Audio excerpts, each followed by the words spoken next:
Gabriel Attal qui s'était attaqué par ailleurs au durcissement de la justice des mineurs. Une proposition de loi adoptée il y a 12 jours en première lecture au Sénat et qui est très attendue car les délinquants sont de plus en plus jeunes et ne semblent plus reculer devant rien. Le cas de vol et d'agression avec arme dès 13 ans se multiplie.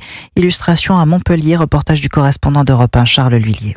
C'était il y a 3 semaines. En l'espace de 2 heures, 3 jeunes âgés de 12 à 15 ans ont agressé successivement 3 personnes en plein centre-ville, interpellés juste après avoir menacé au couteau un passant pour obtenir sa casquette. Karim est commerçant ici, il connaît bien le trio. Ils ont entouré la victime avec un grand vacarme. Moi je l'ai vu, des menaces, et ils empêchent les gens de voir ce qui se passe. Ils se mettent en rond, on l'entoure et un couteau pour une casquette, je sais pas. Ça montre bien que c'est des jeunes, 13 ans, 12 ans, et qui n'ont pas réfléchi. Et ce qui n'arrange rien, c'est que quelques jours plus tard, ces 3 mineurs ont été relâchés, s'indigne Bruno Bartosetti pour le syndicat de police Unité 34. Ils ont été placés en garde à vue, remis aux parents, et ils ne peuvent pas comprendre la sanction parce qu'ils sont en liberté. Même si pour l'instant ces enfants se font discrets, la récidive est inévitable. Alors, lorsqu'on a des jeunes capables d'agresser au couteau pour dérober une casquette, et à partir du moment où on les retrouve dans la nature, ils se sentent pousser forcément des ailes. On les interpellera à nouveau pour les mêmes motifs. Car ce n'est certainement pas la condamnation sans doute bienveillante lors d'une audience remise au calende grec qui changera leur destinée. Montpellier, Charles L'Huillier, Europe